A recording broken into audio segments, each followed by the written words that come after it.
almost didn't make it. I almost didn't last. Why does the week go by so slow, the weekend so fast? But luckily the days come to take my cares away. It's not Sunday, Monday, or Thursday. That's right, it's Friday. Friday. Tonight I'll party with my friends. Friday. Friday. Today I know the weekend. So I'll get out of bed and be to work on time. I'll give this day to the company, the next 2 days of mine. When my day's over and the final work hour's past, I'll go home, have a shot of Cuervo to the boss who can kiss my Friday. Friday. Tonight I'll party with my friends. Friday. Friday. Today I know the weekends. Friday. Friday. Yeehaw! It's Friday, bitches. Enjoy yourselves. All day long. Still, huh? Friday. Oh, me? Dude. Sounds worse. It's just how I am now. You're gonna need another nasal surgery? It's Are we going just back in? How I am now. Are you relapsing? I'm feeling better. All right, so this is how you sounded 20 years ago when I first moved here. Before you had your major nasal reconstructive surgery in there. I did. I had and then stuff done. You've always sounded nasally, but this is a return to glory here. This is something. Yeah, it's awesome. Are you blowing stuff out? Oh, yes. Coughing stuff up? Oh, yes. Headache? No, like I said, I'm feeling better. Like I worked outside last night in my yard. I swept and did stuff. And I felt okay about that. Like I was okay doing things and exerting effort, and it was okay. This is just a lot. I don't know. Well, I hope you don't give it to everybody at your party on Sunday. I have already 2 other people in my house that are sick, so this is perfect. Wonderful. What do they call that? A super spreader event? Yeah, and it's not, all right. At least not COVID. But 84 today or something great, right? Like sunshine, mid-80s, is that the deal? Yeah, so lots of sun, a high of 84, and that'll continue tomorrow and on Sunday, and then look out on Monday with more sun and a high near 90. My sister-in-law called because she's flying from Utah tomorrow for the graduation party, and she's like, oh, man, I looked at your weather. She's like, it's going to be great, sunshine in mid-80s, and she was like, no problems with... What the hell's the weather in Utah right now? I have no idea, but she was like, it looks like there's no problem traveling, you know what I mean? There's no weather issues or anything like that, so excited to get her here. Lots and lots of stuff to get to this morning. We'll talk racing with Doc, a list of things to look forward to in the month of June, which starts on Sunday. Bad news with happy music, and just plenty of other stuff to get to this morning. So please join us. Rockmornings.com is the website to find all our contact info. Jim, bright and early. 72 hours left in the Army. He's counting down. Now he's into hours, not days. Yeah. I mean, technically days, but into hours. Turning in his gear and saying adios, and then maybe moving to Georgia. I think he's originally from there. So thank you, Jim, for the text, and enjoy your retirement. Do whatever you want. Yeah, that's the benefit. Yeah. That's the beauty of retirement. Lots of stuff, as I mentioned, to get to, including The Offspring and some Hollywood Undead. We'll do that in just a bit. Rock Mornings with Brian and Gene on your rock station. Rock Mornings with Brian and Gene. Lots to get to today, as I mentioned, including the Madeline Kingsbury case back in the news. Next week will mark 2 years since Madeline Kingsbury's body was found in southern Minnesota. Adam Fravel, the father of her young children, convicted of her murder and is now in prison. There's been an ongoing discussion, debate, attempt to gain control of the children, apparently, from the grandparents, and who's got rights to them and who's got visitations and all that stuff. A trial was scheduled for this week in Winona to determine which grandparents might be allowed custody or visitation rights for the kids. But apparently Minnesota State Court officials say that the trial was canceled and a proposed settlement may be approved by the courts in the near future. Kingsbury, of course, disappearing in March of 2023, found dead weeks later. Fravel arrested shortly after the body was found, convicted of the murder in a trial last fall. Fravel reportedly transported from prison to the Winona jail this week for the scheduled custody trial, but I'm guessing he's going right back to prison now that they maybe have a settlement in that case. La Crosse police working with the FBI to arrest Deontay Booth, 28-year-old was arrested without incident yesterday on Rose Street, charged with attempted first-degree intentional homicide, repeater, possession of firearm by a felony, repeater, battery, repeater, bail jumping misdemeanor, repeater, and a probation violation. So this guy is a career lifelong criminal, shooting a woman in the face and then going on the run. Yes. This was back on May 15th. Authorities called to a domestic incident on 5th Avenue in La Crosse.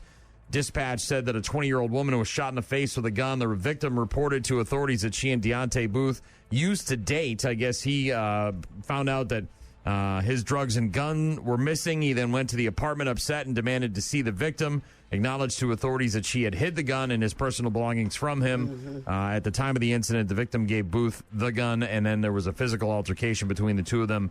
Said that Booth kicked her, punched her, and then stood over and pointed the gun at her head. Next thing she knew, she heard a loud ringing in her ears and everything went dark. She was given a ride to Mayo and, of course, has since been recovering from that incident. But he's been found. He's been on the run for about 2 weeks, and they arrested him yesterday at about 5 o'clock.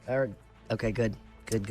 Love to hear all those repeaters in there. That's a really great way to live your life. Wisconsin, I'm glad he was found. Yeah. We'll see if he gets, an actual prison sentence for this one. Wisconsin Department of Natural Resources officials issuing a statewide air quality alert that will be in effect I was just going to talk starting about today that. at 6 a.m. So it just started. Canadian wildfires moving into the state, creating unhealthy conditions for sensitive groups. So obviously, if you're going to be trying to spend time outdoors with a picnic or mowing the lawn or maybe a fire pit of your own, it might be some dangerous conditions. It's pretty hazy in Chippewa and Eau Claire this morning, and that could be the case for all of us. Air quality index is expected to reach unhealthy for sensitive groups, unhealthy for all level, according to the Wisconsin DNR. The DNR issuing an orange alert level, indicating the air quality will be unhealthy, for people with respiratory conditions, heart disease, and other vulnerable populations. The alert will remain in effect until tomorrow morning at 6 a.m., so it's just for today.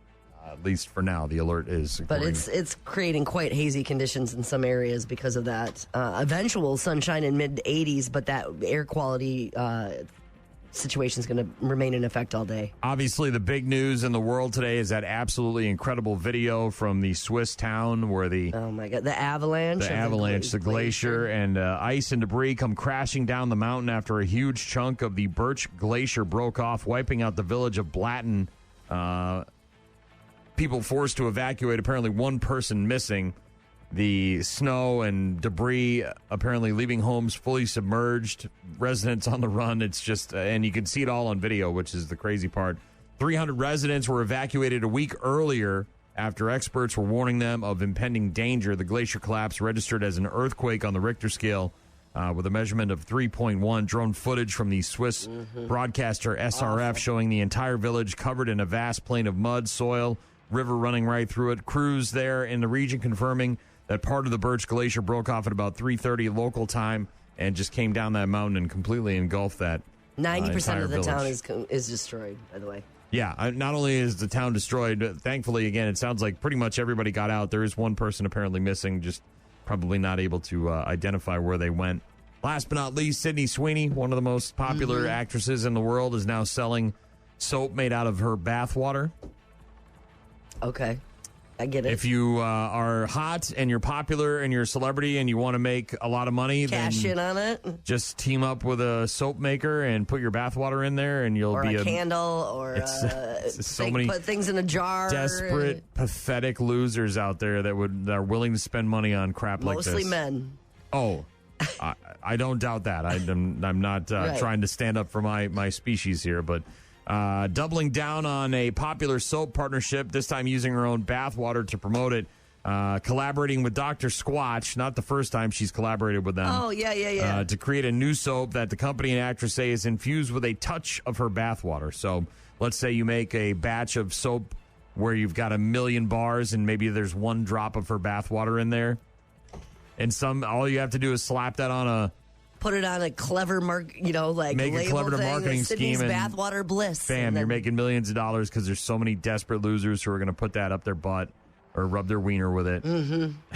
Last year, Sweeney appeared in a body wash advertisement for Dr. Squatch, a men's personal care company. The video, of course, went viral. More than 1 million likes on Instagram. The most recent soap collaboration, she referenced comments made on the 2024 Dr. Squatch post about buying the bathwater she was sitting in. So now they've, of course, gone and went full Monty on that one. But they only made 5,000 bars, so it is a limited run. By the way, blend of outdoor serenity with refreshing notes of pine, Douglas fir, earthy moss, and a touch of Sydney's very own bathwater. Lots of comments on the Instagram post. That's great. We need to look at ourselves in the mirror. Every day we stray further from God. Oh, whatever. It's just another thing that's being marketed, and people are going to buy it, and it's whatever. This, I guess, is better than the gamer girl who was selling the actual bathtub water in a jar and then farts in a jar. I just, what are we doing? Who cares? Oh, I don't care, but it just shows how desperate and disgusting we are. I mean, are deers and elephants out there putting their farts in jars and selling them to other elephants and deer? Well, there's only 5,000. People wanted it. It comes with a certificate. I can see it being a gift too. You know what I mean? There's only so many. You buy it and give it as a gag gift for whatever the holidays. I got better things $8. to spend my Who money cares? on. Good luck getting one if there's only 5,000 produced. There's more than 5,000 desperate losers on the internet. Rock Mornings with Brian and Gene. We got sports coming up in a bit. The Offspring in a few minutes. Right now, it's Hollywood Undead. Rock Mornings with Brian and Gene. Find them online at rockmornings.com. Offspring got to get away on Rock Mornings with Brian and Gene. Got a text from Jim. Our retired... soon to be retired military veteran. Yeah, 72 hours. Yeah, he said he grew up in Georgia, and so he's thinking about going back there. Wanted to know who was singing the song before The Offspring. That was Hollywood Undead. I don't know if you really call that singing, but the artist is Hollywood Undead. Also got a text from Allison, said, for Gene, these cough drops are not like the others, but they have a lot of menthol in them. What is if you're congested, you won't be anymore after using these. It killed my cold a few months ago when I tried them. Thought I'd give some helpful info and hope you feel better soon. It's Fisherman's Friend. Extra strong menthol cough suppressant lozenges. Okay. I've seen these before. I've never tried them, but I'm not a big cough drop guy. Dude, I'm doing anything. Willing to try anything? Anything right now. Want my Vicks Vapo inhaler? You want to try that? Give it a snort? I could. I've been. I do the allergies. You doing nasals? Yes, I do that always. Anyway, I take allergy pills all the time. At this time of the year, I'm all of it. Well, Allison recommends Fisherman's Friend, but be careful. They're apparently very minty. Menthol, lots of menthol. The Brewers off yesterday. They're at Philly tonight. 5:45 first pitch. The first of 3 against the Phillies. NBA last night.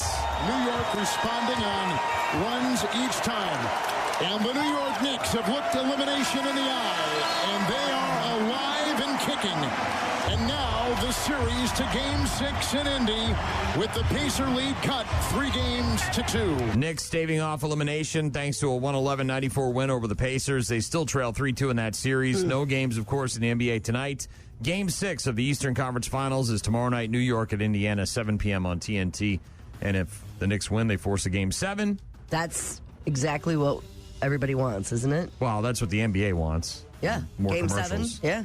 But the Thunder will get some extra time off as they wait to see who wins that series to determine who they're going to face in the NBA Finals. In the NHL last night, they took out the Kings in L.A., the Golden Knights in Vegas, now the Stars in Dallas, and the Oilers are headed for a rematch with the Florida Panthers in the Stanley Cup Final. Edmonton doubling up Dallas 6-3. They win the Western Conference Finals 4-1. They advance, of course, to the Stanley Cup Final, and that starts on Wednesday night at 7 o'clock. Florida at Edmonton.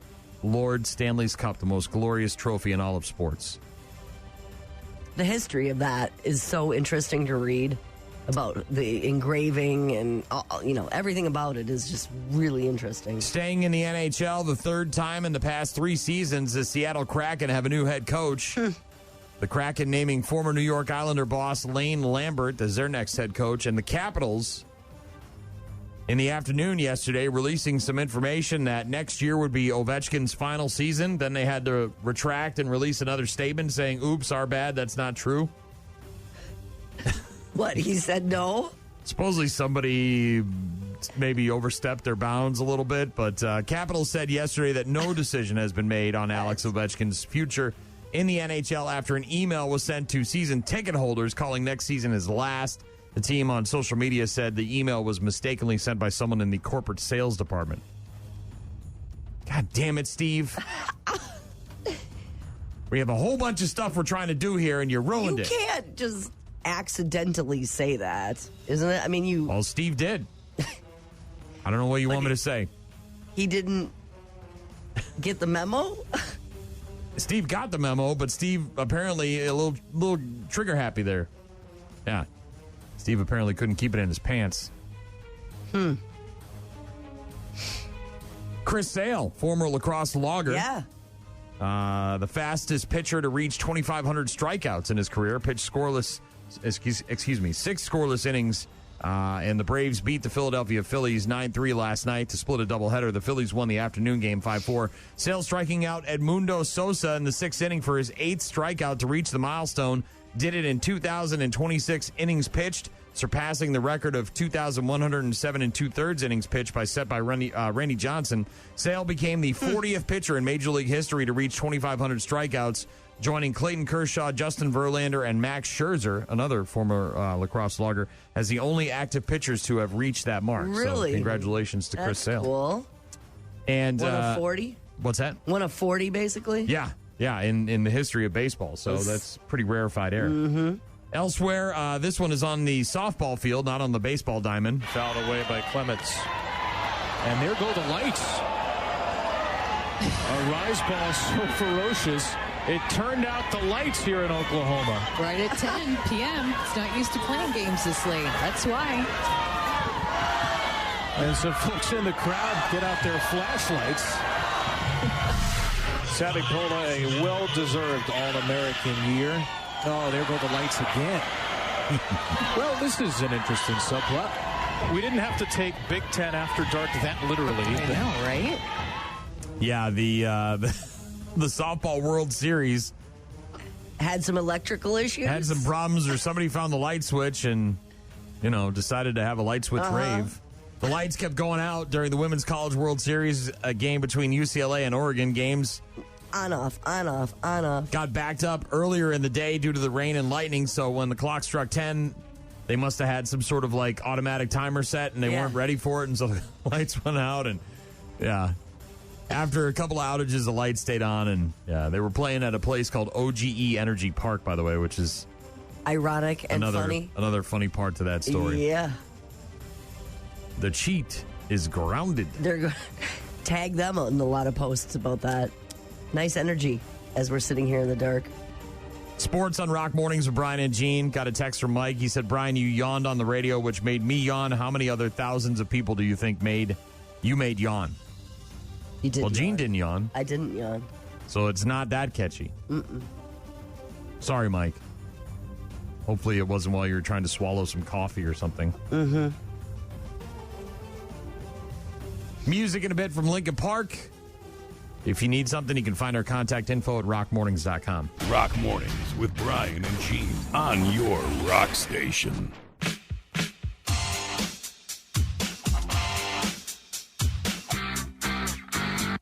Oh, you know who you are. You've been doing your daily action, putting lots of overtime. You need some time off satisfaction. Just think how tough it's been.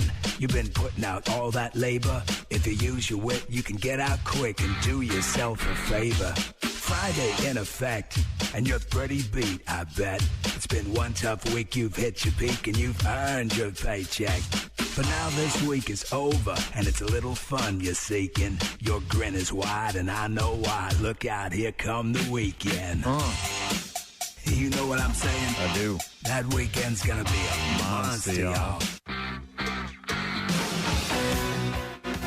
Weekend is here. Gonna be warm.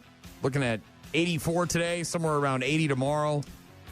Somewhere back into the mid-80s on Sunday, and then up near 90 by Monday. Lots of sunshine, too. I don't see any rain in the forecast. Maybe middle of next week, we'll get some showers and thunderstorms. And noteworthy, starting at 6 o'clock, well, basically now until tomorrow morning, there is a air quality alert, and that is not just for sensitive folks. That's for everyone because of the Canadian wildfires. So you might want to close up your house and turn your air on if that's an issue. Well, hello. Finally. Oh, dude, it's not about the heat. It's about semblance of Listen to me. sense coming out of your brain. Breathe. This would be good if I don't have to have additional issues because of that, right? But be sensitive to that. That's a thing. Well, if you're going to stay inside with the air conditioning and try to avoid the air quality outside, check out some stuff on television this weekend. Over on the WE channel tonight, the 7th season premiere of Mama June from Not to Hot. No, thanks. They're still making these things? I'd rather buy the soap with bath water and use it than watching that. Mama June on television? Apple TV Plus today, the premiere of Bono, Stories of Surrender. Yes, that Bono. A concert, stage film, and documentary film during Bono's 2023 one-man show. Did you even know that he had a 2023 one-man show? Nope. Apparently he did. On Hulu today, a new stand-up special from Ricky Smiley called Foolish. Y'all watch my 600-pound life. Look, you see the episode when the lady couldn't fit in the bathroom? He had to take her outside and get her a bath. He out here washing her like she a Dodge Charger. Ricky Smiley, Foolish, on Hulu today. Sunday night on A&E, the series premiere of Duck Dynasty, The Revival. Reboot focusing on Willie and Corey Robertson, along with their efforts to figure out the future of Duck Commander with their children and grandchildren. The one guy just died the other day. He did, yeah, the patriarch. Sunday on HBO. We don't have HBO, but I'm going to find a way to watch this. What's this on Sunday? The premiere of The Mortician, a 3-part documentary series about a family-owned funeral home in California that exploited the dead in numerous morally questionable ways. We had a business owner in the area complaining that he smelled burning flesh. David Sconce was doing something that was either illegal or immoral. I could cremate one guy in like 2 hours, or you could put 10 of them in there and take 2.5 hours. So what would be the difference? There is none. The Mortician, 3-part series on HBO premiering on Sunday night. So these people, went to jail? I mean, this was... I don't know exactly the story. I do remember bits and pieces, but they were basically shoving 10 people in the incinerator instead of one person, not separating the ashes, and apparently there was dead flesh bodies all over the place, and it just sounds... So, The Mortician, 3-part documentary on HBO on Sunday night. Also on Sunday night over on AMC, episode 5 of The Walking Dead, Dead City Season 2. And on Paramount Plus on Sunday night, the first season finale of Mobland, which apparently is a very good show. Huh. If you're looking to get into the theaters and watch some new movies this weekend, you're in luck. There's several of them making their way into the theaters, including the new Karate Kid film, Karate Kid Legends, rated PG-13. Jackie Chan's Mr. Han is back. His niece, played by Ming-Na Wen, comes to New York. He starts training her son. Then he has to recruit Ralph Macchio to give the kid some more karate skills to compete in a tournament in the city. Lee means to me what you meant to Sensei Miyagi. I want Lee to learn Miyagi karate. I'm sorry, Mr. Han. I wish I could help you. You will. I'm not coming to New York. I will see you in the Big Apple. So obviously the first several Karate Kid films were Daniel's son, Daniel LaRusso, played by Ralph Macchio. And then when they did this reboot a couple of years ago, it was Jackie Chan. And I think it was Will Smith's kid, right? Jaden Smith or whatever his name is. All right. And so now they're kind of, after the success, of course, of Cobra Kai, they're merging the two universes now, bringing them together. So it's Karate Kid Legends. It's rated PG-13. It's in theaters this weekend. Also rated R, a horror movie starring Sally Hawkins from The Shape of Water. She's a creepy foster mother who takes in a couple of teenagers, and they discover that she wants them for a dark ritual intended to bring her dead daughter back to life. It's called Bring Her Back. There's something wrong with Laura. Oh my God, what is it? We can bring her back. What are you doing? He's gonna bring her back. No. I'm supposed to report how safe and reliable you are. So stay safe, stay reliable, yeah? Bring Her Back. Rated R in theaters this weekend. We just watched a movie on Shudder the other night. I think it was called The Surrender. And it's got one of the chicks from The Boys on Amazon. Yeah. And it's her and her mom and the father at the beginning, and he's dying of something. And she comes back to the house to help her mom deal with the dad and help care for him. And then eventually he passes on while the mom has been preparing for his death for a while, unbeknownst to the daughter, in an effort to bring him back. And, of course, it all goes really bad. I thought it was really good, except for the end. It felt like, again, another film or another series where they had a great concept. They had wonderful acting, a good storyline. It kept me interested. And then they just didn't know how to end it. And so they just sort of ended it. And it just, it's on Shudder. But also in theaters this weekend, this is limited. This is the new Wes Anderson movie. This is the one with Michael Cera and Benicio del Toro. He's Wes Anderson movies, right? Yeah. It's called The Phoenician Scheme. It's rated PG-13, and it's got Benicio del Toro as an international businessman who survives an assassination attempt and decides to reconnect with his estranged daughter to bring her into his shady family business, despite the fact that she is a nun. It's also got Michael Cera, Tom Hanks, Bryan Cranston, Jeffrey Wright, Scarlett Johansson, Benedict Cumberbatch. It's a Wes Anderson film, so be prepared for that. It's also in limited release this week. At this moment, rescue workers are laboring to recover and identify the remains of Zsa Korda, international businessman, maverick in the fields of armaments and aviation, among the richest men in Europe. This was Korda's 6th recorded airplane crash. He is survived by 10 children, 9 boys, 1 nun, his daughter Liesl. I've appointed you sole heir to my estate, which you may come into sooner rather than later. Why? It's been 6 years since our last meeting. I have my reasons. Which are what? My reasons? I'm not saying. So it's weird and artsy and beautiful. And I don't know about beautiful, but it's shot in a certain way. Yes. It's the Wes Anderson style. If you don't like him, a.k.a.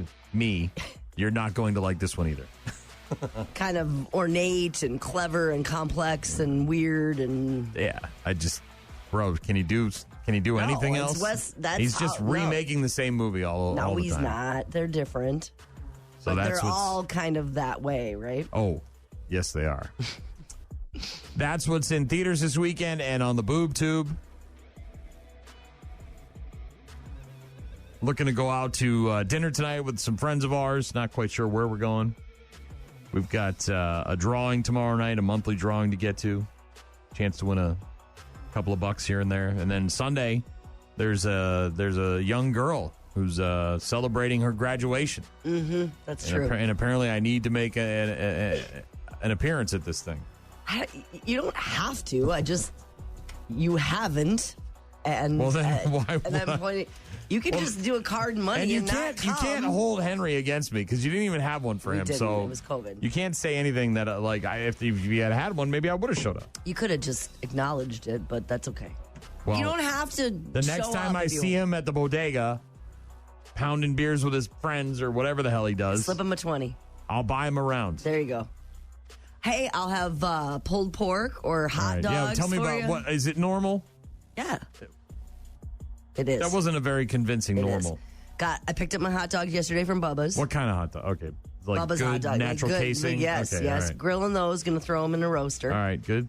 Getting pulled pork today from Big Boar in West Salem. Regular ass pulled pork, nothing. Pulled pork you're with not some putting tree sauce. bark or grass clippings in it? No, going to get their sauce, little slider buns, right? All right. So all right. I'm making buffalo chicken dip. Okay. That'll like the hot one? Like a hot one. That'll be in a crock pot. I've got a couple other, dips, chips, that kind of thing. I'm assuming there's a veggie tray. There'll be a veggie tray. I'm going to get some potato salad. Like that. What kind of potato? You're not making that weird-ass potato salad? I told you. I'll buy potato salad. Big jug of potato salad.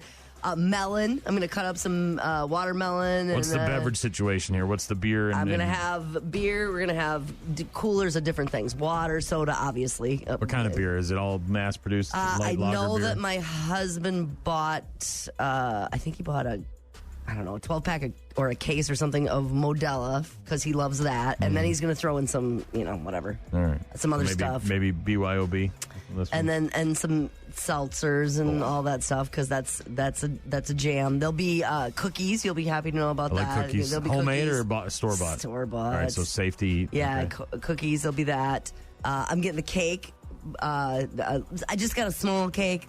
Big cakes at graduation parties end up throwing away. You know what I mean? So I've got a little one that's... It's like a wedding.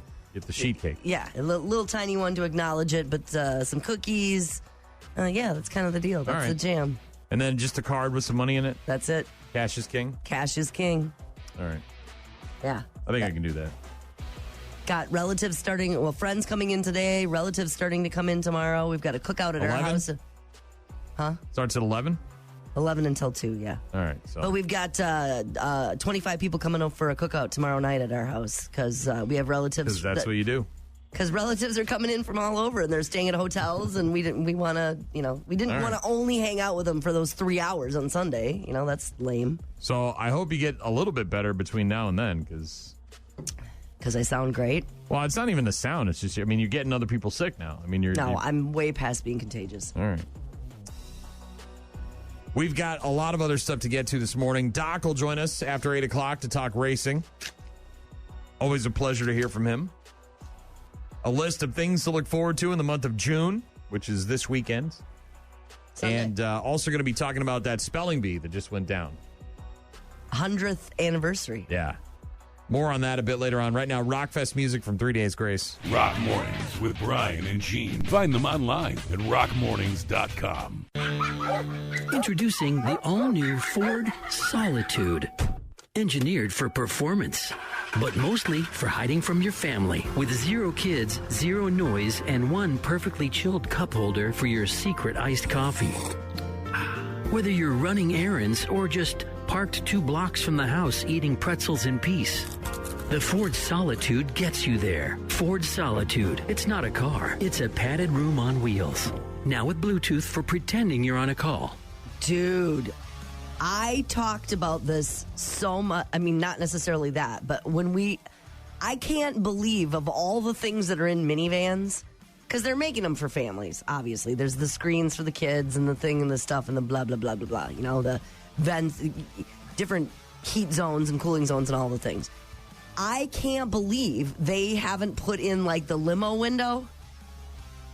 Well, that goes there's up. no wall in between because if you have the van with the captain's chairs, there's no wall that separates. I cannot believe that hasn't been made. Where you want to have access to them and you want to be part of the thing, but at the point where it becomes the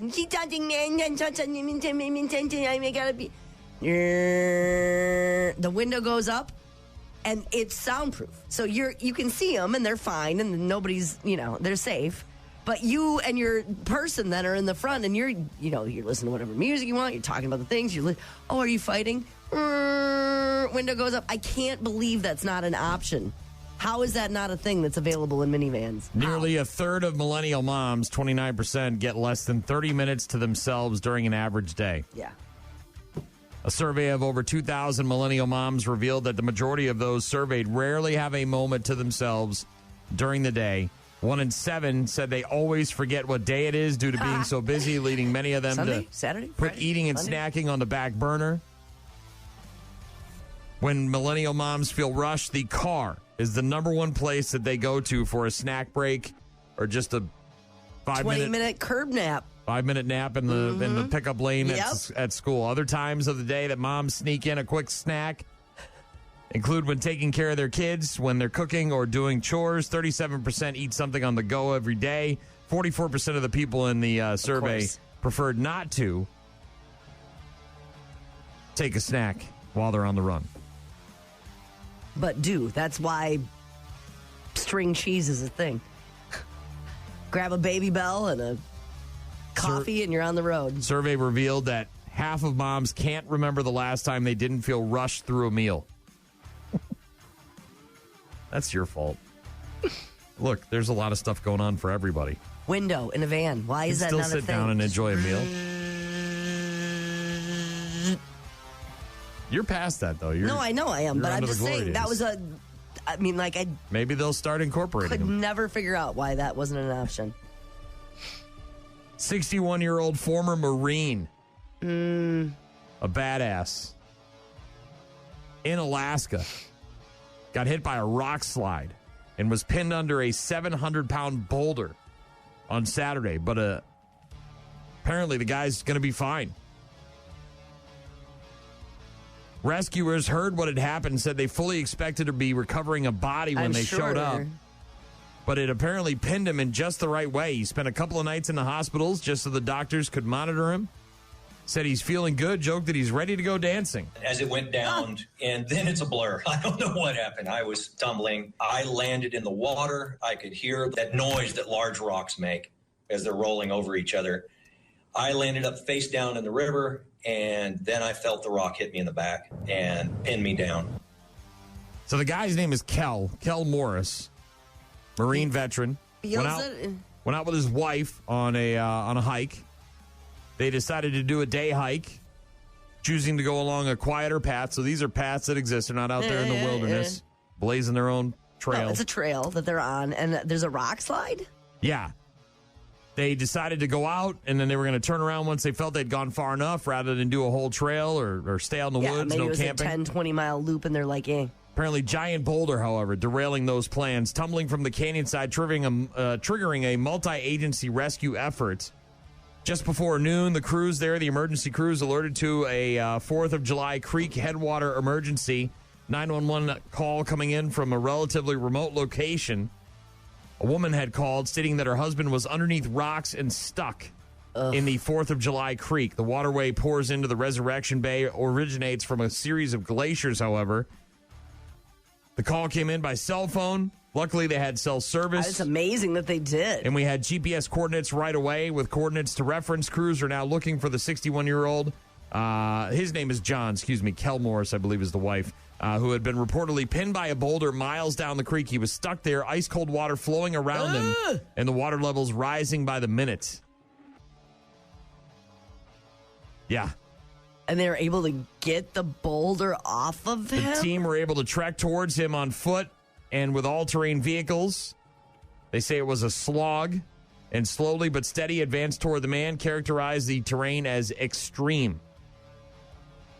Yeah. It's one thing to hike it. It's another thing to try to do a rescue operation on those same trails. Crazy. Couldn't move anything. I'm sure. Bunch of people there trying to help him out. Yo. Yeah. Morris had no idea about the size of the rock that was pinning him down. Bunch of people there trying to talk to him, make sure he's okay. Says, I felt really bad because actually I think I cussed at young Sam. He was just trying to help. Apparently this guy started to go in and out of consciousness, but soon a half a dozen other first responders arrived to help save his life. Landing in the riverbed, I guess helicopters close to the command post, 3 firefighters showing up, bunch of other people. Jeez. Working for about an hour and a half to get this guy out of the water and to get the boulder off him enough so they could rip him out. And he's fine. All's is what well you're that ends saying. well. Like, he doesn't have any traumatic injuries because of that? Took about a half hour for him to come around after he was pulled out and was passed out. Another hour or so for him to be hoisted out and taken to the airport before heading to the hospital for a 2-night stay. And all's well that ends well. The guy's okay. Not sure how much or if any. Was watching out for him? Well, you're not sure how much or if any of his military training helped him in that situation. You know, again, guardian angel type situation. You never know. But yeah, this guy's out there hiking in the wild with his wife in Alaska. And all of the things that needed to happen happened for this guy's life to be saved. The boulder pinned him just right. They had cell service. They were able to find him, get the rock off him, get him out of there, get him to a hospital. Before he froze in the water, all that, or drowned, or yeah, crazy, unbelievable. It's Rock Mornings with Brian and Gene. Spelling bee. We're going to talk about that here in just a couple of minutes, so don't go anywhere. Rock Mornings with Brian and Gene. Start your day with Rock Mornings. Per usual, I didn't even know it was a word. But the Scripps Spelling Bee. Yeah. Last night, the finale. And this year's winner was 13-year-old Faison Zaki from Plano, Texas. Hello, Dr. Bailey. Hi, Faison. So if you spell this next word correctly, we will declare you the champion of the historic 100th year of the Scripps National Spelling Bee. Now, let's all of us take a deep breath. Yes. And That did not help at all. Smile. Well, a certain pacing would help to follow. Yeah. Okay. Your word is éclaircissement. Éclaircissement. E-C-L-A-I-R-C-I-S-S-E-M-E-N-T. Éclaircissement. That is correct.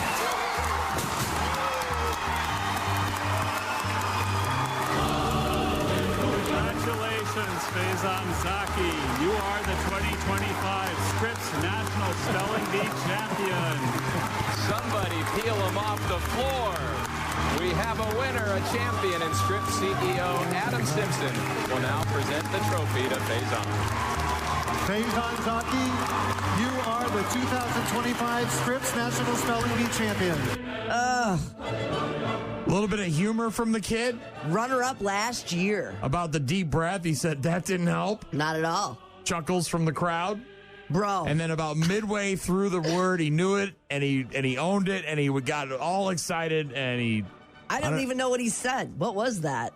I don't... E-C-L-A-I-R-C-I-S-S-E-M-E-N-T. Eclairs... I don't know.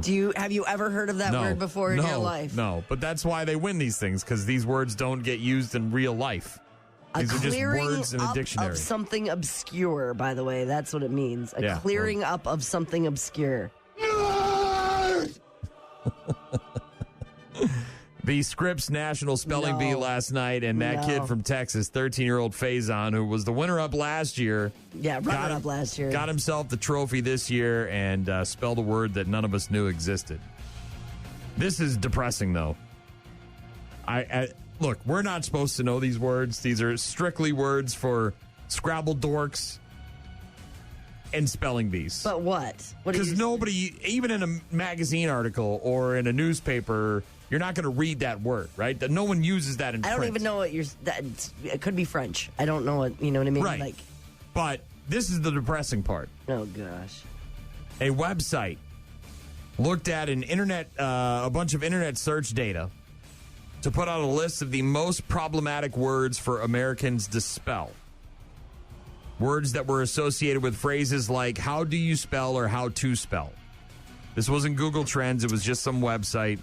So maybe it's not all that accurate, but it is depressing. We've talked about this, about words that are regular word, vacuum. Right. America's 10 most misspelled words. I could give you 1,000,000 years and you would never guess number one. It's so simple to me. I don't know. Nauseous? Definitely. There's a lot of letters in there. I don't know what to... There's 10 letters, indefinitely. Couple of I's, couple of E's. Wednesday, is that on there? Definitely is apparently number one in America. Look, I get it. It's the second I, because you're like definite, D-I or D-E-F-I, but then is it A-T-L-E-Y? Yes. Yes. I get it. I think people don't. It's not so much that they don't know how to spell it. It's that they question themselves constantly. It's like me with names. Yeah. That's why I don't do names with people, because I talk myself out of it. I'm like, are you sure it's Steve? I don't know. Maybe it's not Steve. Let's not call him Steve, because if we call him Steve and it's not Steve, then we look like an idiot. I did that this past weekend. And then you're just like, hey, guy, what's up? Called someone the wrong name. I did this past weekend. Separate. And you felt bad. There's all those. The trick I always learned in school was there's a rat in separate. Ah, nice. S-E-P-A-R-A-T-E. There's a rat in separate. Necessary. Is it 2 C's? Is it 2 S's? Is it 1 C? Is it 2 S's? Is it 1 S and 2 C's? It's 1 C and 2 S's. Necessary. Believe. I don't know why that's number 4. B-I-I-E. What? I before E, except after C, and sounding like A and neighbor and way. I know. But again, they give us these helpful hints early in life to deal with this problem, and we still can't spell believe. Cher had a #1 hit in the 90s called Believe. It was everywhere. It's in elevators. It's all over the place, and we don't know how to spell believe?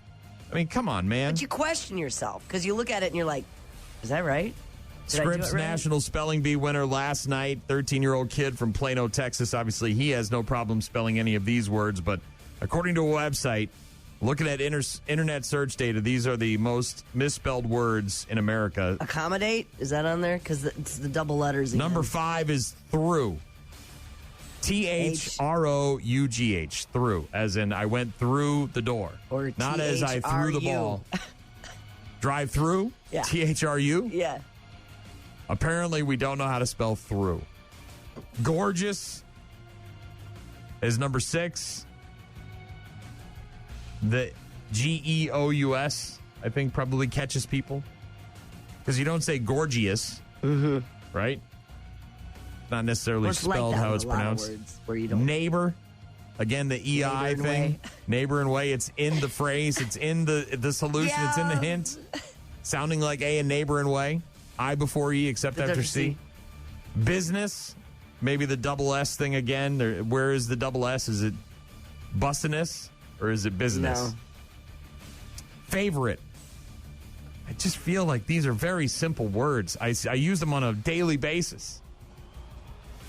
Maybe it's because favorite? Is it because it's that doesn't make it doesn't? Is it because we're so text friendly and we abbreviate everything so we don't use actual words? Because I've gotten texts from friends of mine that I know and love and care about, and I'm like, boy, you're stupid. Like, you don't spell anything right. Well, you also know that you can mistype or whatever, or it can populate for you, and then you're like, that's not what I meant at all. Blah. Number 10 on the list of the most misspelled words in America, according to a website that analyzed some internet data, restaurant. I just feel like all 10 of those are simple. Restaurant, I get that. I get that more than business. But it's that UA thing. Am I doing it right? They broke it down by state as well. The most challenging word for each state to spell. Come on. Illinois, it's congratulations. I'll give you that one, right? Like, that's a lot of letters.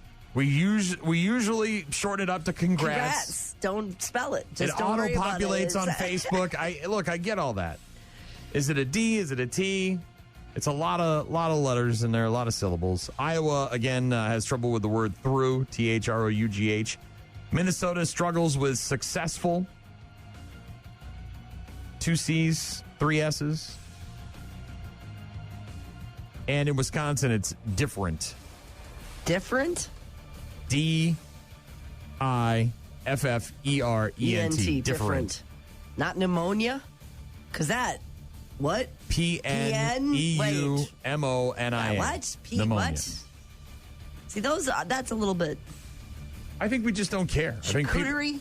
That one. Of course, no one's going to know that. Of course. You know, there's a CHR and a C at the beginning, Nauseous, but then after diarrhea, that, all those are like what?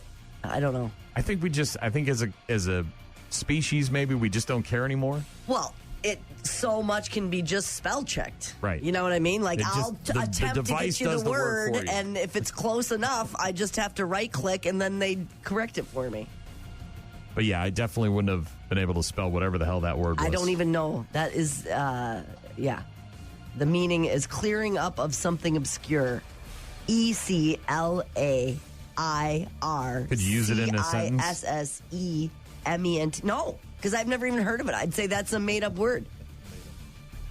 All right. We got sports in a couple of minutes, and we'll get to our list of things to look forward to in the month of June. Doc will join us to talk racing.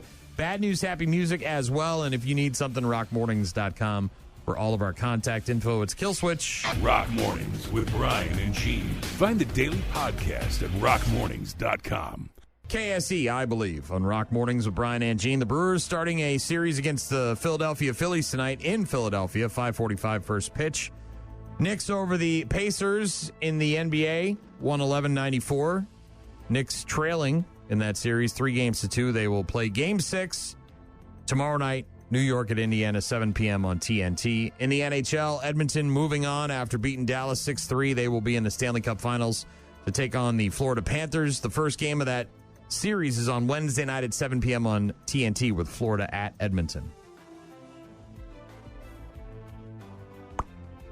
SEC cracking down on storming the field. That's probably not a bad thing. Well, here's what they're doing, right? Because you can't appeal to the students. The students don't give a rat's ass. It doesn't matter to them. They want to go on the field when there's an upset. So what they've been doing is finding the schools and making it the school's problem, right? Like, look, dude, you got to stop these kids from running out here.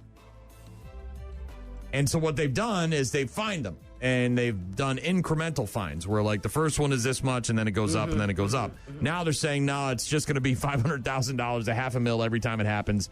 And the schools... You're going to have to figure it out. Right. You're going to have to make it so the kids don't do that. SEC Commissioner Greg Sankey announcing yesterday that the SEC will increase its fines for field and court storming in 2025 and 2026. So this is not just on the football field. This is on the basketball court or the volleyball court or any court for that matter. Previously, the league used an escalating model where the first field storming resulted in a $100,000 fine. The second offense was $250,000, and the third offense triggered a $500,000 fine. Moving forward, all field and court stormings will create an automatic $500,000 fine for the offending program. Wow. So a $500,000 dip into the bag every single time these kids run out there. The school is going to say, no, we're not doing that. Like, if you're March Madness and it's a 16 over a 1, we'll eat it. We'll eat that one because that's huge. Even though the 16th ranked school probably doesn't have $500,000. Doesn't have that kind of money. How are they going to figure it out? I mean, I get why they're putting the pressure on or in them. a championship game or something like that where, but there's, look, it's the SEC too. There's probably not going to be a 16th seed coming out of the SEC, so they don't have to worry too much about that. But I don't know what the school's going to have to just install extra people or put gates up or something like that. I mean, because they already have. You see it when the game comes to an end and there's people, the sheriffs and there's police and there's security. Well, it's and there's the rivalries, right? It isn't even necessarily the championships. It's the Alabamas and the Tennessees and that kind of a thing that, usually results in those schools can afford maybe a 1 or 2 time hit, but doing 2, 3, 4, 7 of them, like in a season. And again, these are not just on the football field. These are on the court as well. So it could. I don't know how they're going to. They're putting the problem on them, though. Interesting. Your problem. Make it stop. Argentine courts yesterday declaring a mistrial in the case of the 7 health professionals accused of negligence in the death of soccer legend Diego Maradona. This guy's a national hero down there. And what happened? Had some health issues at the end of his life, went in, a bunch of doctors were trying to take care of him. He ended up dying, and of course they, as a country, they're like, no, F you guys, we're coming after you. We're the whole, they wanted to string these people up.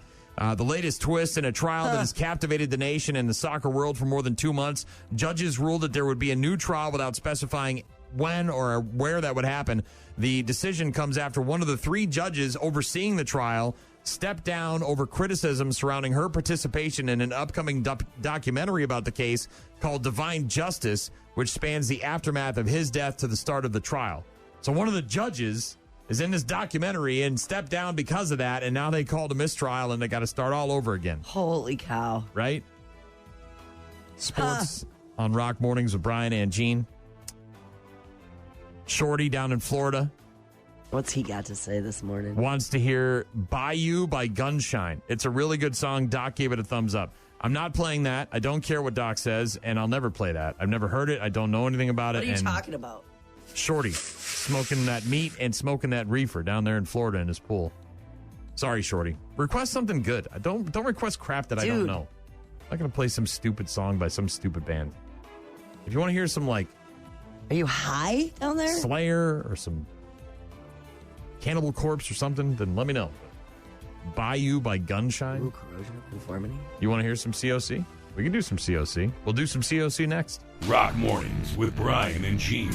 Weekdays, 6 to 9. You wanted it? You got it. Corrosion of Conformity. Hashtag greater than whatever that crap is that Shorty was requesting. I don't even know what he was saying. Bayou by Grindside or Burnside or whatever. I listened to it. I went to YouTube and gave it. It's not good. By the way, COC on the road with Alice Cooper and Judas Priest. That's a pretty hell of a lineup. Hell yes. Pretty good hell of a lineup. Hell. Sorry, Shorty. You can listen to it on the YouTube or something else. I'm not playing your stupid song. Yeah, that's on you, dude. Sunday, of course, is June 1st, and there's a lot of stuff happening in the month of June, so let's get to it. Things to look forward to in the month of June, starting with films. Look at all these goddamn films. Isn't there, like, Marvel? Isn't this the month of Marvel or something? June 5th, which is Thursday of next week, Dogma, Resurrected. That's right, Dogma, heading back into theaters. 25th anniversary celebration. It's rated R. It's in theaters on Thursday, actually in La Crosse at the Marcus Cinema. It'll be there on Thursday and also on Sunday, the 8th. Dogma back into theaters. What the is this Who the are you, lady? Why the did you hug my hand? God comes out of nowhere and hugs Jay, and all he does is curse her out. I love it. I love it. That movie's wonderful, by the way. Also, on June 6th, which is next Friday, from the world of John Wick, Ballerina, rated R, starring Ana de Armas, Keanu Reeves, Ian McShane, Angelica Houston, Gabriel Byrne, Norman Reedus. An assassin trained in the traditions of the Ruska Roma organization sets out to seek revenge after her father's death. All right. A new film in the John Wick canon, if you will. Also on June 6th, The Phoenician Scheme, which is out limited today. That goes nationwide. And on June 6th, another film in theaters, Al Pacino in this one, along with Patricia Heaton and Dan Stevens. It's called The Ritual. This is a very troubled woman, hissing at the side of a church. The woman's parish wishes to attempt a solemn sacrament. You mean an exorcism? Would like me to perform it? No, some poor other soul already has that distinction.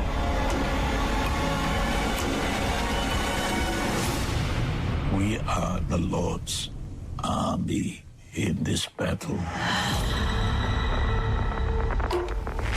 So we should forego the restraints. She is touched by something otherworldly. Yeah. What if what she really needs is a doctor? We are paying a price for your lack of faith. Two priests, one in crisis with his faith, the other confronting a turbulent past, must overcome their differences and perform a risky exorcism. Based on a true story, one of America's most famous exorcism stories, starring Al Pacino. It's called The Ritual. It's in theaters next Friday. Wow. June 11th, this will be on Netflix. It's called Titan, The Ocean Gate Disaster. I'd like to be remembered as an innovator. I think it was General MacArthur said, you're remembered for the rules you break. And, you know, I've broken some rules to make this. I think I've broken them with logic and good engineering behind me. The carbon fiber and titanium, there's a rule you don't do that. Well, I did. This is that submersible that imploded with the Xbox controller, and they're already making a special about it on Netflix. It's called Titan, The Ocean Gate Disaster. You remember this one from 2023? Yeah. Like, are those bodies? Oh, they're, it's a Wednesday, June 11th. That'll premiere on Netflix. June 13th, How to Train Your Dragon, rated PG. It's in theaters. It's got Mason Thames, Nico Parker, Gerard Butler, Nick Frost. It's the live-action animated version of the How to Train Your Dragon, the cartoon one. June 17th, this is on Nat Geo, which is on Disney+. It's called Sally, featuring interviews with Billie Jean King and Sally Ride. Oh, interesting. Sally Ride, groundbreaking journey as the first American woman in space.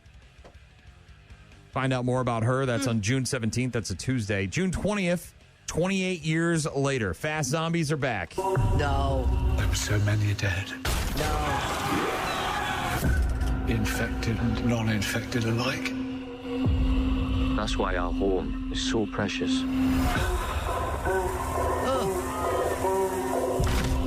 You know, I feel he's a bit young. He's ready, Jen. 7, 6, 11, 5. Once you walk onto that mainland, there's no rescues.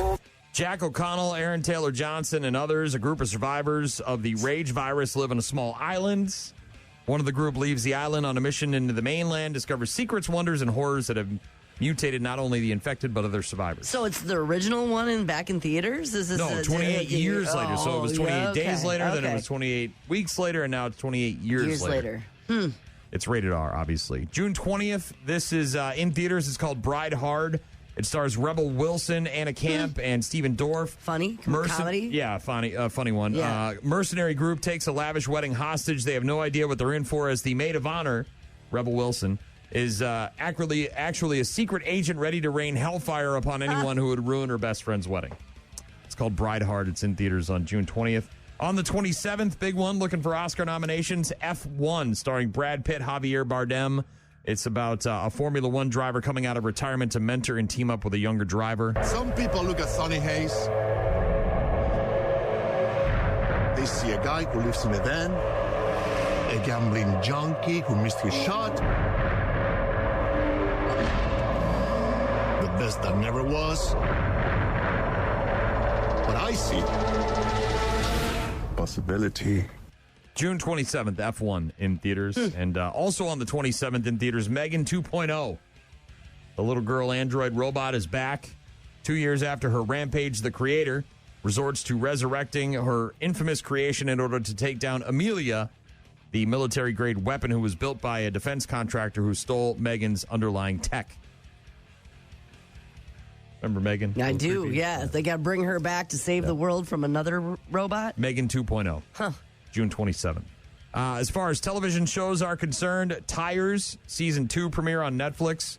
That's next Thursday the 5th. That's Shane Gillis. Beautiful Creatures, the guy on Kill Tony podcast a lot. Yeah. Storage Wars apparently is coming back. Saturday, June 7th, Season 16 premiere on A&E. Yep. The 78th Tony Awards are on CBS on Sunday, June 8th. Monday the 16th, Walking with Dinosaurs, a new special on PBS. All about dinosaurs. The Bear, Season 4 premiere on FX. No. June 25th. That's a Wednesday. Wow. And then Season 3 of Squid Game premieres on Netflix on June 27th, which is a Friday. All right. June 4th, next Wednesday, the NHL Finals begin. As they say in hockey, let's do that hockey. There you go. The NBA Finals begin on Thursday of next week. Yeah. Champions. Here we go. Champions. On June 7th, you've got a couple of pay-per-view events. WWE Worlds Collide in L.A. That's a YouTube exclusive, followed by Money in the Bank. That's on Saturday of next weekend. Also next Saturday, UFC 316. June 12th through the 15th, it's the U.S. Open Golf Tournament from Oakmont. Or UFC 317, another UFC pay-per-view on Saturday the 28th. The NBA Draft is in Brooklyn on the 25th and 26th. The WWE Night of Champions on the 28th. And then Wimbledon begins on June 30th and goes through July 13th. So there we go. Sports and movies. TV shows, sporting events, and now it's time for the holidays. This Sunday, June 1st, National Cancer Survivors Day.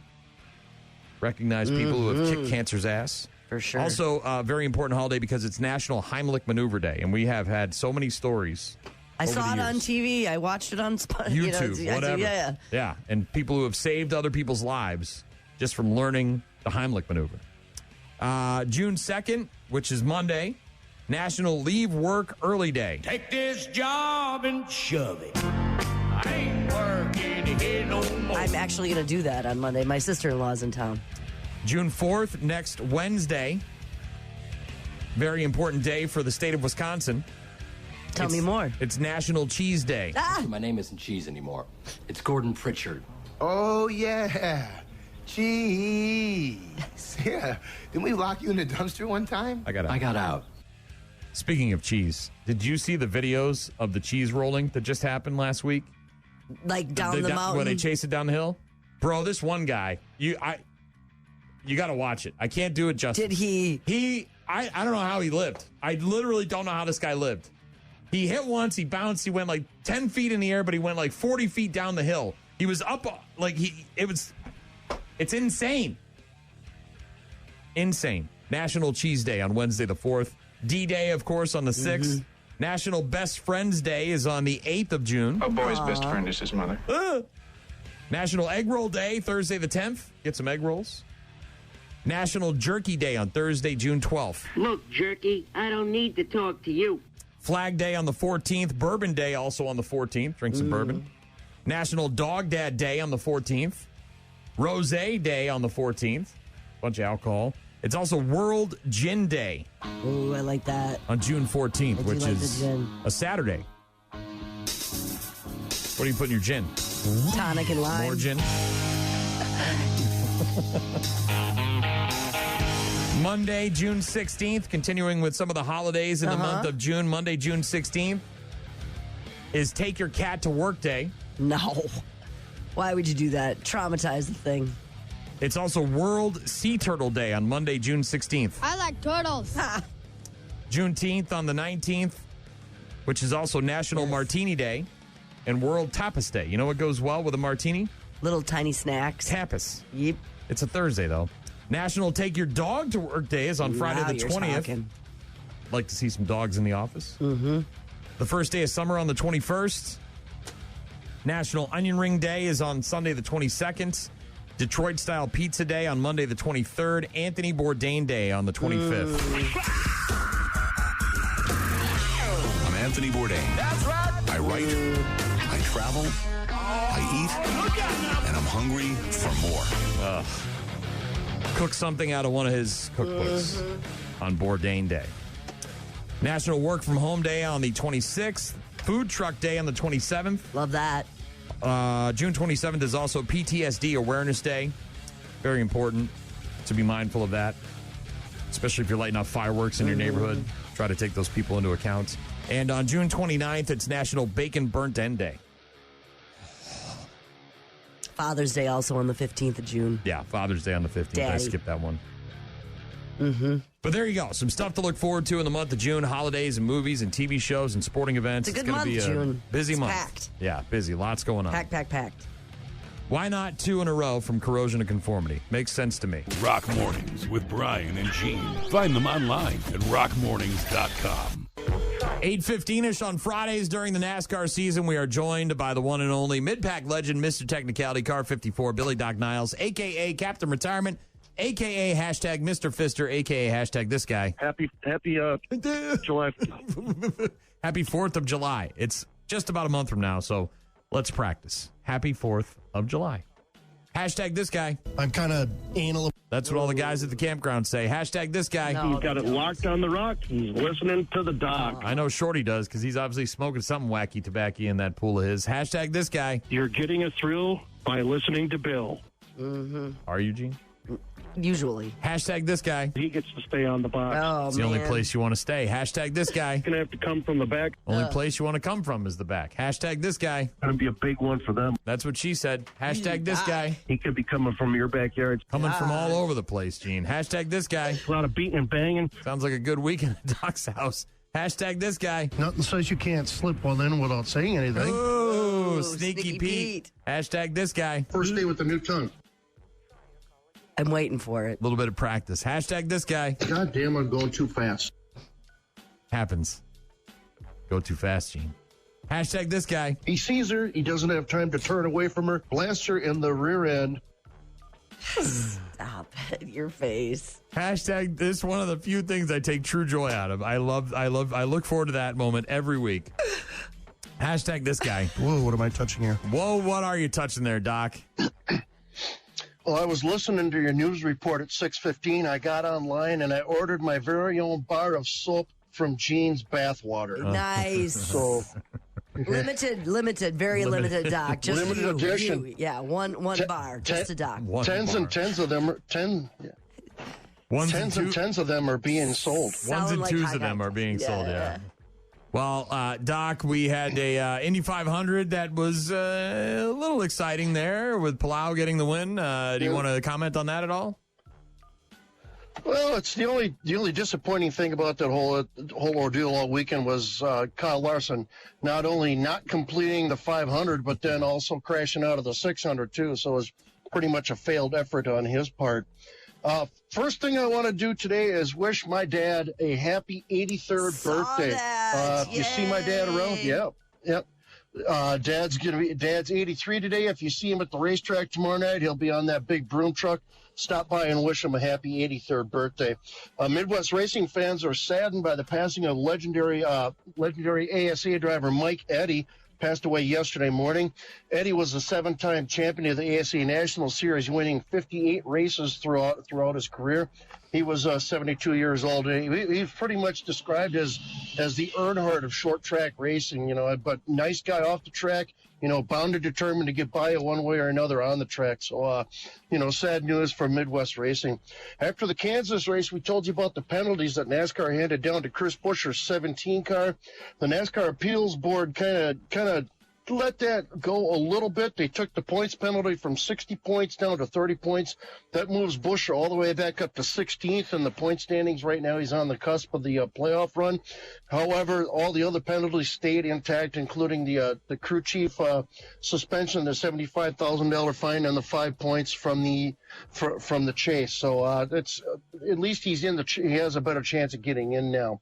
This weekend there at the Nashville Super Speedway, it's a 1.3-mile concrete oval, 14-degree banking. Get some pretty good speeds on this one. Qualifying record set by Eric Almirola in 2021 at 161.9 miles an hour. If you remember last year's race, it took 5 overtimes, and Joey Logano had no shot at winning this in the first 2 overtimes. Then he appears out of nowhere, ends up winning the race.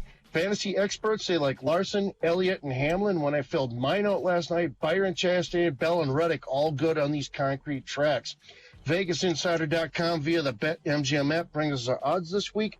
Plus 350 for Hamlin, 550 for Larson, 650 for Bell, 725 for Byron, 850 for Blaney.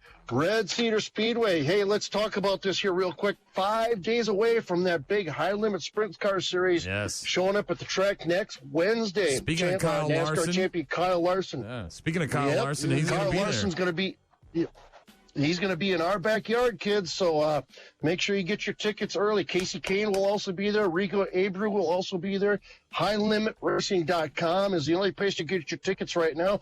They will have some at the gate when you get there on Wednesday, but why wait? Get to HighLimitRacing.com and get your tickets for that big race coming up on Wednesday night. Tonight, it is Farm Night at Red Cedar Speedway, and thanks to a strong lineup of local ag-driven sponsors, there's going to be a $2,000 to win 25-lap main event for the Midwest Mods tonight. That one's going to be a big one for the locals to get into. Late models, Midwest Mods, Superstocks, Red Cedar Hornets Plus tonight. They'll be featuring wing sprint cars and traditional sprint cars. All that action happening at the Red Cedar Speedway tonight. Gates at 5 o'clock. Practice at 6. First green flag drops at 7. Tomorrow night at La Crosse Fairgrounds Speedway, late model Sportsman Hornets, 6-shooters, the MSC Vintage Modifieds. These are really cool-looking cars. Going to be out there racing tomorrow night. Excuse me. Plus the second over-the-line novelty event. And it's also Kids Night. Kids 11 and under are all admitted free. There'll be some prizes and stuff going on throughout the night. Plus, after qualifying, there'll be kids' rides. They'll get your kid signed up, get them down into turn 4 after qualifying, and get them in a stock car. They get a lap around the big track. Gates at 5:15, qualifying at 5:30. Expect kids' rides to go off somewhere around 6:15. First green flag at 7 p.m. And I tell you this every week, folks, this racing season all across the country is in full swing. Take your family out and support a great local short track. Doc's Race Report is brought to you by our friends at County Materials on Empire Street in Holman. That is this week's race report. He sees her. He doesn't have time to turn away from her. Blasts her in the rear end. Doc, what are you doing this weekend? Kind of just laying low. It's got concerts coming up here in the next few weeks. Looking forward to them. The big one at Maple Grove. And then, of course, I am really looking forward to Texas Hippie Coalition in a month here. Me so too. It's going to be laying low a little bit at the campground. Yeah. Looking take it forward easy. to all of that. Take it easy on the wallet for the next couple of weekends. Yeah. Save up for the events. Yeah, exactly. Because I'm gonna need it. Mrs. Doc is going to be raiding merch table, so I'm going to need all the money I can get. He sees her. He doesn't have time to turn away from her. Blasts her in the rear end. All right, Doc. We'll talk to you next Friday. Literally, this Just the morning. best. Woke up this morning. First thing I thought of was blasting her from the rear end. Today's the day. He sees her. He doesn't have time to turn away from her. Blasts her in the rear end. I, too, have that problem when I see her. Can't turn away? Can't turn away. It and happens I just so quick. I blast her in the rear end. Anyway, I started blasting.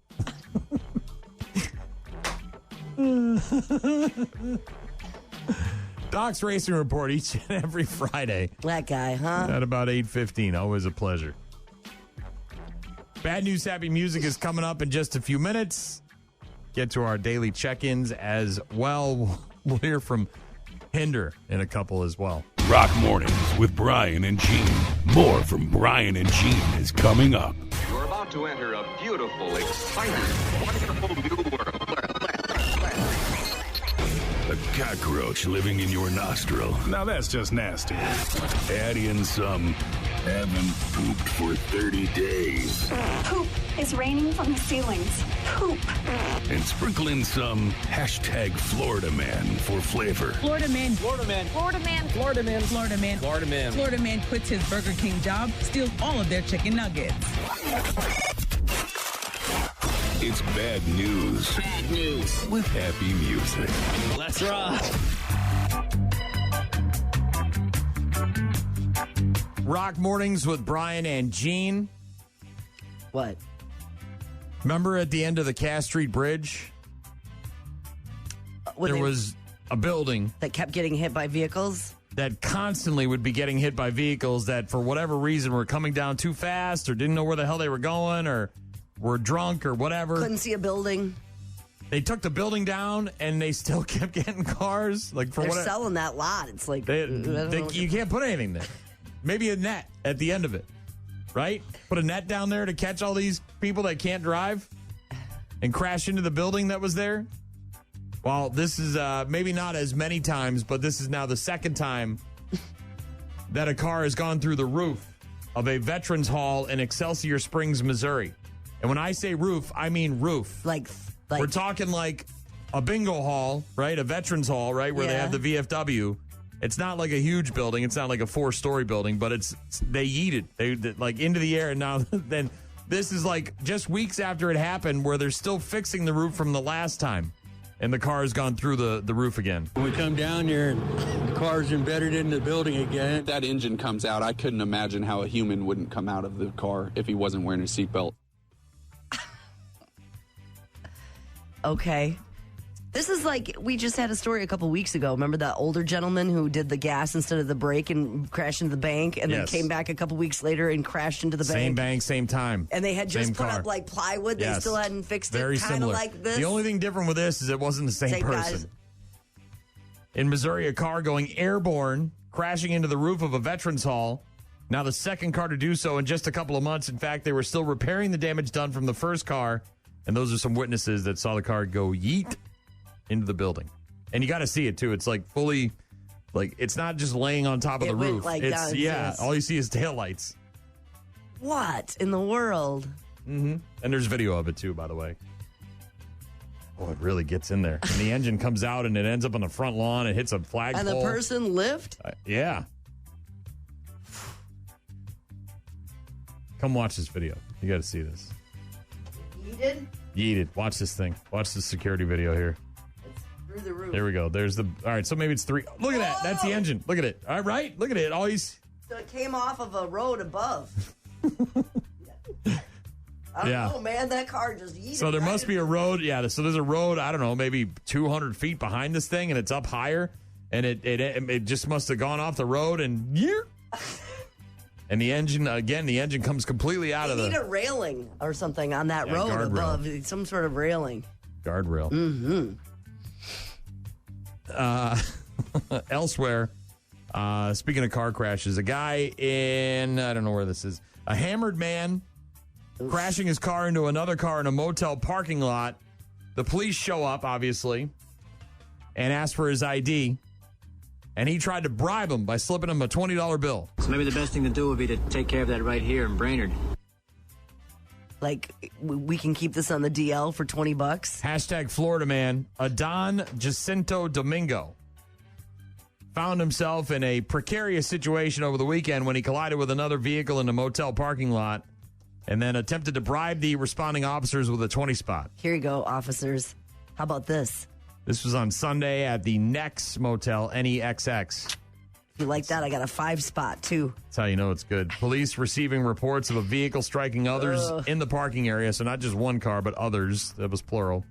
They discovered this guy behind the wheel of a blue GMC Arcadia parked directly behind another vehicle. Officers approaching noticed that there was an open Corona bottle in the center console, still glistening with condensation. Oh, I like that description. That is a good description. Yeah. That's like in a book. We don't need the eclair word from the spelling bee. We need the condensation glistening word.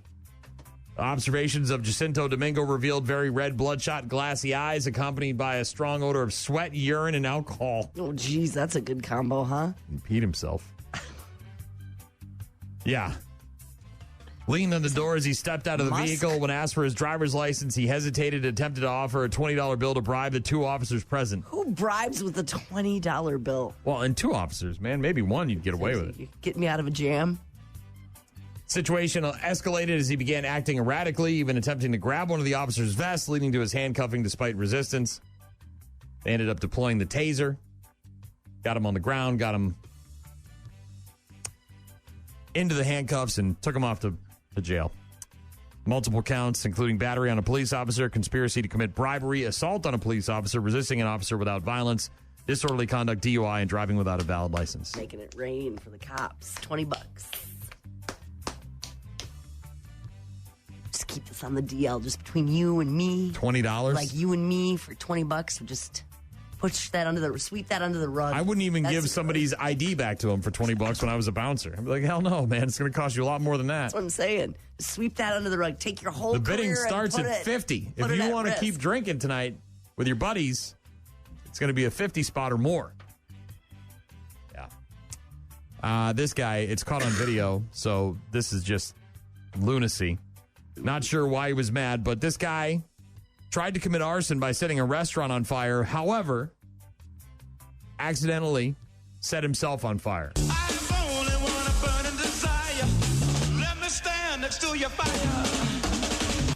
And it's on video. This is, I believe, does it go up in flames? Oh yeah, it's in Australia, I believe, Melbourne, right?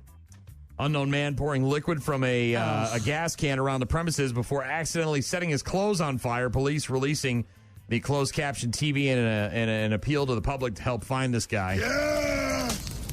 Look what I have created! I have made fire! He's got like a hoodie on, gloves, trying to conceal his identity. He's got like a mask on. Oh, no mask. That's not a mask. That's his actual face. All right. And I don't know if he's drunk, but he's like sliding all over the place, and he's got this gas can, and he's dumping it all over, like on his clothes, all over the counter in the bar, and of course it's all sloppily going. And as soon as he hits it, it just blows up, and his whole entire body's, and then his legs and he gets up, he falls down, he gets up, as he's walking out the door, his legs are still on fire. This is an idiot. Into the fire!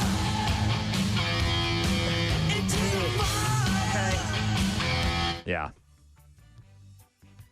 I mean, that was a lot of gas he dumped out. We're talking like a 5-gallon gas tank. He just kept dumping it. And there's a counter, and he's just walking around dumping it out, and it's just sloshing all over the place. He's sliding. He's got, having trouble maintaining his balance. Because there's so much gas everywhere. And so there's gas all over the place. And then his shoes, just the moment he hits the lighter, boom! Everything goes up in flames, including his clothes. He falls onto the ground, rolls around a little bit, tries to hit the fire to turn, put it out. Yeah. And then gets up, and as he's leaving, you can see the bottom half of his body still on fire. That guy had a bad day. I set the building on fire. Yeah, and himself, too, mostly. Yeah. Here's another idiot making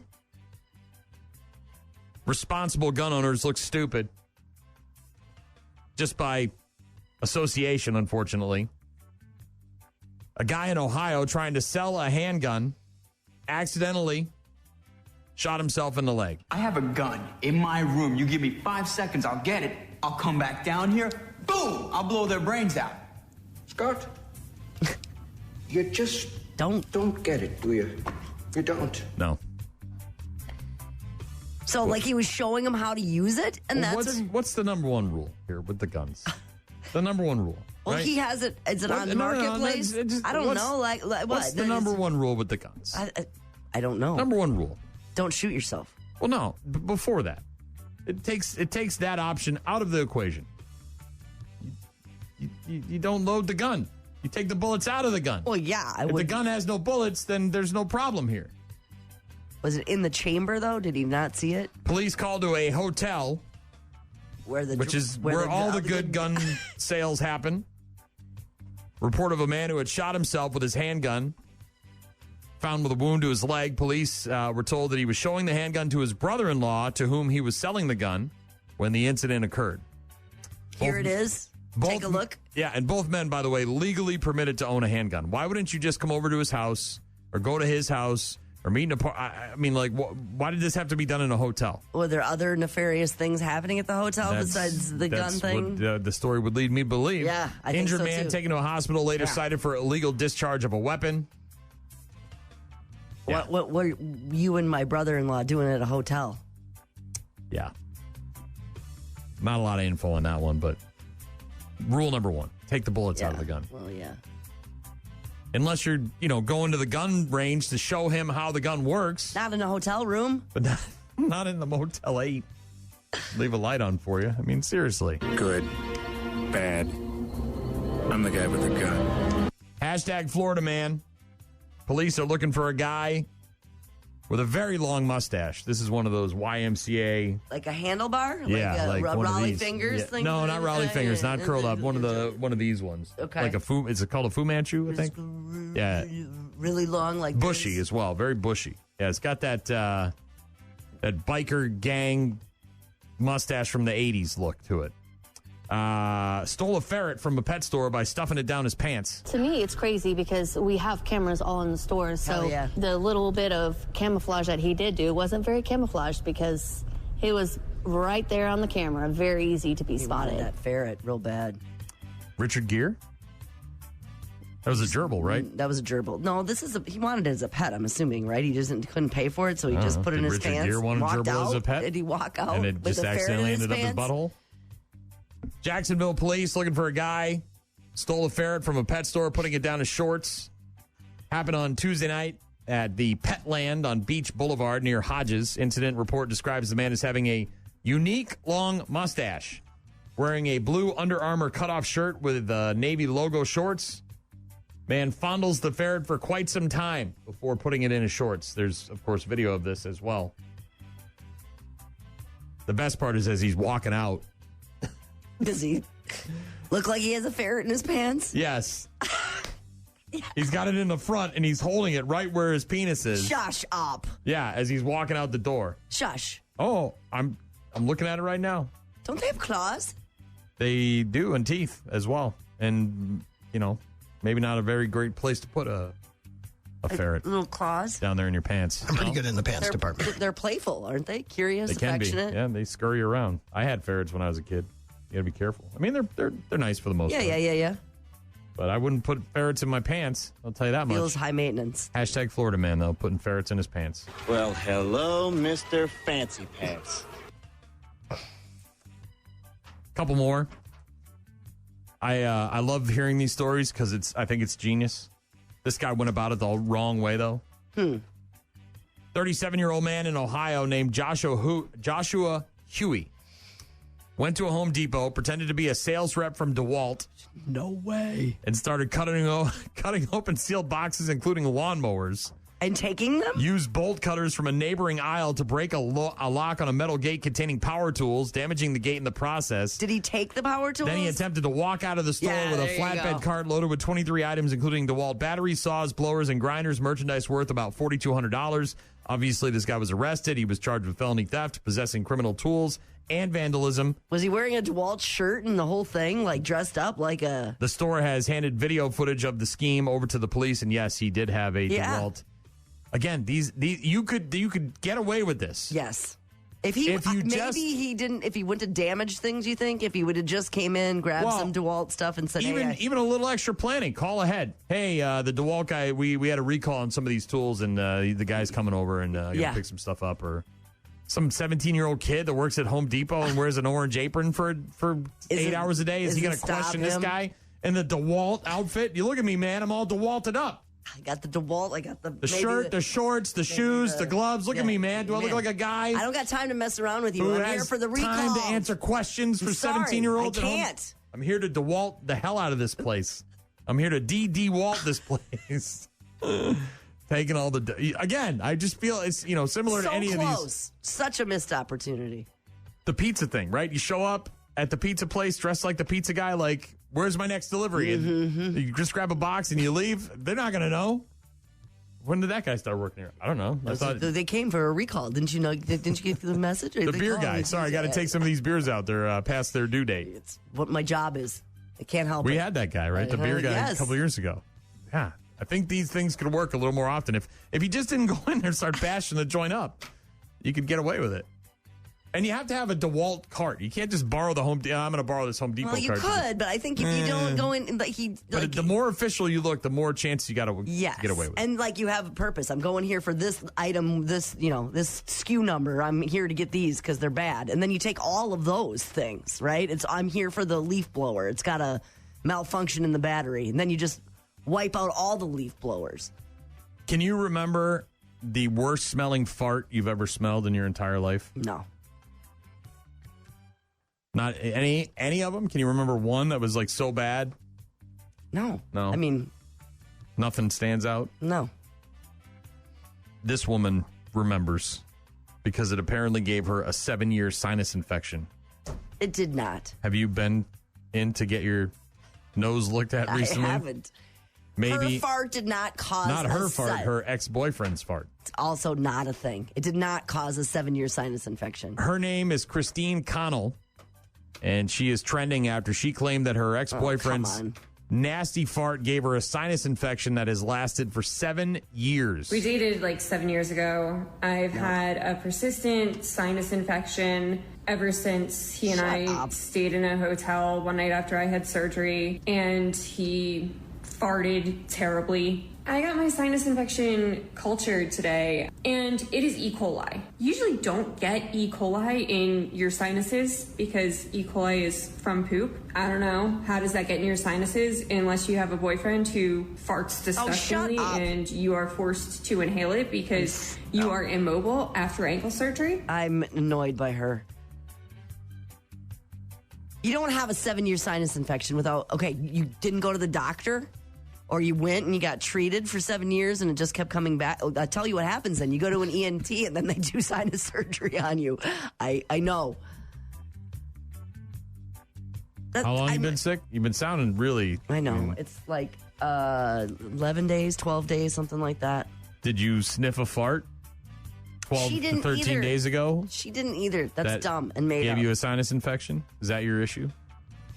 You keep touching it too. I mean, you're rubbing that. It's not. It's getting worse. The more you because it's getting irritated. Like normally it's bulbous. Today it's like really bulbous. I know. I mean, it's like Christmas light on the front of your face. I know. I can't help it. You can help it. She needs to get over her boyfriend from 7 years ago. Surgery on her ankle. Was staying at a hotel with her boyfriend at the time. In the bed, he got in naked and then ripped a rank one. She smelt it, which means she dealt it, right? Didn't say how long they broke up, how long ago they had broken up. But shortly after the fart, she says she developed a sinus infection that has stuck with her ever since. Doctors can't figure out what was causing it. Recently had a culture done. The results showed that she had E. coli in her sinuses. That's crazy. Which, of course, comes from That is crazy. feces or not washing your hands. She thinks the bacteria that's been living in her nose came from her boyfriend's colon. The question is that even physically possible? And the answer is maybe. It sounds like it could happen if the conditions are right. I fart in your general direction. The fact that he was naked helps her case, because if there was pants or underpants on, then that would help to filter out the E. coli. Was he sitting on her face? She also said in a follow-up video that antibiotics have not knocked out the sinus infection yet. She might need surgery so they can go in and scrape the bacteria out. Yep. Maybe you need to do that again. I had that done. From the fart that you smelled. No, it wasn't from that. Where were you when you smelled the fart? Because where were you 12, 13 days ago? Where were you? Besides here. We're talking like right around my birthday. Here. You brought in some bacon and a chocolate cake. I did. And some beers. It was delish. Thank you. Were you feeling it then, or was it after? It was the next morning. Next morning. Yeah. Well, it wasn't me, because I didn't fart that morning here in the studio. I think you get viruses, actually. This is a virus, not a... So you're just out there sniffing people's farts and getting sinus infections. That's what... And then I'm telling the world about it so I can end up in a sensation, a viral sensation. Bad news, happy music on Rock Mornings with Brian and Gene. We'll get to our daily check-ins after Theory of a Dead Man. Rock Mornings with Brian and Gene. Find them online at rockmornings.com. Call. Hello? Email. I tried emailing you. Text. So many ways to check in with us. Check. We rely on you guys for traffic updates, requests, and all sorts of other stuff. Check this out. rockmornings.com, the website with all of our contact info. Check out the show live on the website. Like and subscribe to the daily podcast. Michelle says, I love you, Brian. I have tears in my eyes. I'm laughing so hard with the sinus fart thing. LOL. I really needed that laugh this morning. Yeah, well. I don't know what to tell you. That lady waited 7 years to find out what the hell's going on with her nose. She has 7-year poop in her nose. And then you tell everybody, then your poop knows for the rest of your... Right? Then you put it out on the internet. Everyone's like, oh, that's the girl who sniffs farts for a living. I'm just saying. And she's like mad at her ex-boyfriend. Right, like it's his fault. 7 years ago. Mm-hmm. Maybe you should have got that checked out a little sooner. Well, it sounds like she sort of did. I don't know what to say. Got a text from Chris, said, I walked out of a Walmart with a life-size Clint Boyer cardboard cutout just because I had a Cheerios hat and lanyard around my neck. Was this? I don't know if we should be confessing all the stealing now by dressing up and just taking things. It's like the Mentos commercial. How do you get backstage? I don't know. You put a bandana on, pop some Mentos, grab a piece of gear, and you walk around like you own the joint. I'm a stagehand. I've always told people that.